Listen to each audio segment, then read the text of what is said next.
तर कसे आहात सगळे? तर आज आहे देव उत्थान एकादशी आणि तुलसी विवाह. तर आधी मी देव उठणे एकादशी, ज्याला प्रबोधिनी एकादशी किंवा देवोत्थान एकादशी असेही म्हणतात. ही एकादशी हिंदू धर्मात महत्वपूर्ण मानली जाते. आषाढ महिन्यातील शुक्ल पक्षाच्या एकादशीला शयनी एकादशी.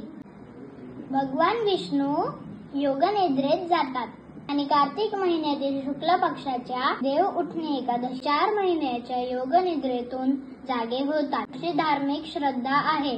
भगवान विष्णू हे झाल्यामुळे ते पुन्हा सृष्टीचा कारभार स्वीकारतात. देव देवता होतात. हा दिवस चांगल्या कार्याची नवी सुरुवात, भाग्य आणि समृद्धीची प्रतीक ला जातो. एकादशीच्या दिवशी काही ठिकाणी दिवशी तुळशीचे लग्न करण्याचे विधी असतो. या दिवशी व्रत ठेवणे, पूजा आणि दान धर्म करण्याचे विशेष महत्व आहे. या एकादशीचे महत्व सांगणारी एक खूप सुंदर पौराणिक कथा तुम्हाला सांगतो. ही कथा राजा आणि निष्ठेने व्रत करणारा सेवक यांची आहे. एक राज्यात धर्मावर निष्ठा करणारा राजा राज्य करत होता. ज्या राज्यात एकादशीच्या व्रताचे नियम अत्यंत कठोरपणे पाळले जात. एकादशीच्या दिवशी माणसांपासून ते जनावरांपर्यंत कोणालाही धान्य किंवा अन्न दिले जात नव्हते.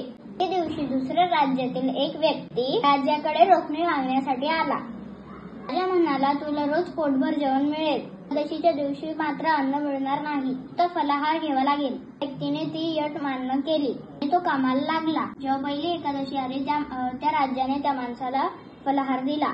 तो सेवक राजाकडे गेला आणि म्हणाला, महाराज, या फळांनी माझे पोट भरणार नाही, उपाशी मरेल, कृपया मला अन्न द्या. राजाला दया आली आणि त्याला पीठ, तांदूळ, डाळ इत्यादी अन्न शिजवण्यासाठी दिले. तो सेवक नेहमीप्रमाणे नदीवर स्नान केले, भक्तिभावाने अन्न शिजवले. तयार झाल्यावर हात जोडून आणि शुद्ध अंतःकरणाने भगवान विष्णूंना साद घातली. प्रभू, हा भोजन तयार आहे. त्याच्या खऱ्या भक्तीच्या आह्वानाने होऊन भगवान विष्णू साक्षात चतुर्भुज रूपात तिथे प्रकट झाले. त्यांनी त्या सेवकासोबत आणि भोजन केले. झाल्यावर देव अंतर्धान पावले. त्या एकादशीला सेवकाने राजाकडे दुप्पट सामग्रीची मागणी केली. राजाने याचे कारण विचारले असता तो सेवक म्हणाला, राज, माझ्यासोबत जेवायला देव आले होते म्हणून जेवण कमी पडले. राजाला आश्चर्य वाटले आणि विश्वास बसला नाही. राजा म्हणाला, मी इतकी वर्ष कठोर व्रत करतो, मला देवाचे दर्शन झाले नाही आणि तुला देव भेटले, मी हे मान्य करू शकत नाही. सेवकाने राजाला सांगितले, मला विश्वास नसेल तर तुम्ही हे दृश्य लपून पाहू शकतात. एकादशीला राजा झाडाआड लपून बसला. सेवकाने नेहमीप्रमाणे जेवण तयार केले. देवाला हाक मारली, पण देव आले नाहीत. दिवसभर वाट पाहून सेवक दुःखी झाला आणि त्याने देवाला कळकळीची विनंती केली, तुम्ही आज आला नाहीत तर मी नदीत उडी मारून माझे प्राण देईल. प्राणाची आहुती देण्याची रूढ निष्ठा पाहून भगवान विष्णू प्रकट झाले. त्यांनी त्याला थांबवले. पण विष्णूंनी त्या सेवकासोबत भोजन केले. पाहून राजाला आपल्या चुकीची जाणीव झाली. त्याच्या लक्षात आले की तो नियम पाळण्यापेक्षा देवासाठी मन शुद्ध असणे आणि खरा भाव असणे महत्वाचे आहे. उपवास नियम फलदायी ठरतात तेव्हा ते भक्तीने जातात. कथेनुसार भगवान विष्णू योग निद्रेतून जागे झाल्यानंतर सृष्टीचा कारभार पुन्हा स्वीकारतात. त्याचबरोबर ते भक्तांना संदेश देतात की कठोर नियमांऐवजी त्या मनातील शुद्ध भक्ती अधिक महत्वाचे आहे. या एकादशीला प्रबोधिनी एकादशी म्हणतात. ती ज्ञानाची आणि भक्तीची जागृती करते. कशी वाटली तुम्हाला ही कथा? आता मी तुम्हाला तिच्या लग्नाची अत्यंत शक्तिशाली खूप राक्षस होता. आपल्या पराक्रमाने अत्याचाराने निर्माण केली होती. त्यांनाही पराभव करणे शक्य झाले होते.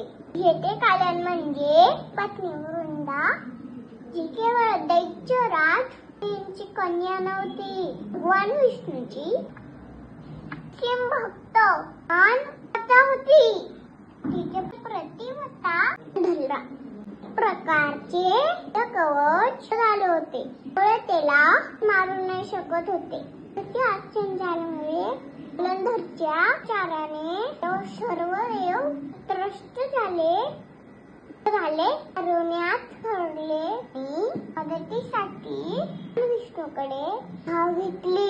कृष्णाला हे स्पष्ट झाले त्याचे पतित्व चालेशिवाय पराभव शक्य नाही. त्यामुळे जगाला धुराच्या त्रासातून करण्यासाठी विष्णूने अटकण्याची योजना करली. जालंधरचे उद्यान गेले नसता जालंधर गेले नसताना गावाला गेलेला असताना आणि विष्णूने धारण करले. त्याच्या महालात गेले. त्याला वाटले की पती तर विजय होऊन आहे. ते विष्णूंना तर समजून ती पतीवरचा धरणं झाले. तिचे प्रताप व खंडित झाले. त्याच्या पाठीवरचा धरणं पावताच तिचे कवच तुटले. शनी भगवान शिवाने तिचे वध केला. तिचे शिर वेगळे केले वृंदाला. त्यानंतर ते कडले जालंधरच्या रूपात आलेला ती नसून विष्णू होते. छलामुळे पतीचा मृत्यू झाला. दुःख आणि क्रोध आला. त्या भरात भगवान विष्णूंना दिला की दगडासारखे आहात, जा तुम्ही दगड व्हाल. आणि विष्णूने त्यांच्या साफ वारला. राम नावाच्या त्यानाचे दोन प्रकट झाले. भगवान विष्णू बनल्याने सृष्टीत संतुलन झाले. देवी लक्ष्मीसह त्यांनी कडे घेण्याची केली. परत घेतला. तर तिने ती सोबत जाण्याचे निर्णय घेतला. दाह केला. त्याचे भस्म झाली. ज्या ठिकाणी भस्म झाली सुंदर लोक उगवले. त्याच्या निष्ठा आणि देवन विष्णू प्रसन्न होते.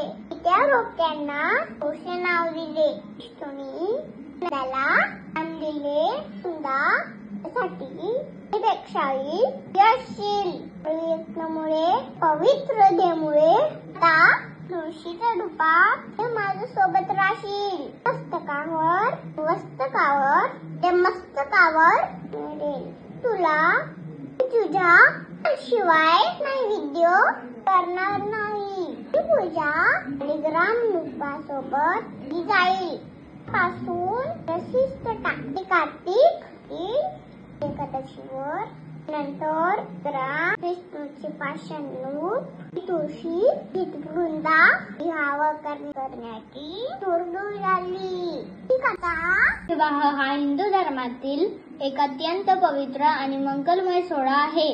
द्वारे तुळशीचे रोप आणि भगवान विष्णूंचे रूपात त्यांचा विवाह लावला जातो. श्रावण महिन्यापासून सुरू झालेला चातुर्मास कार्तिक शुक्ल एकादशीला होतो. दिवशी भगवान विष्णू निद्रेतून जागे होतात. ही कार्तिक शुक्ल एकादशी तुळशी विवाह अशी मुख्य परंपरा आहे. चातुर्मासात विवाह गृहप्रवेश सारखी शुभ कार्ये असतात. तुळशी विवाह संपन्न झाल्यावर कार्यांना सुरुवात होती. थोडा शुभ कार्यांची नांदी मानला जातो.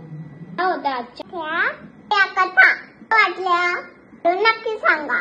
अशाच छान छान गोष्टी बघण्यासाठी ऐकण्यासाठी या चॅनलला सबस्क्राईब करा. पुन्हा भेटूया नवीन व्हिडिओ. Bye bye.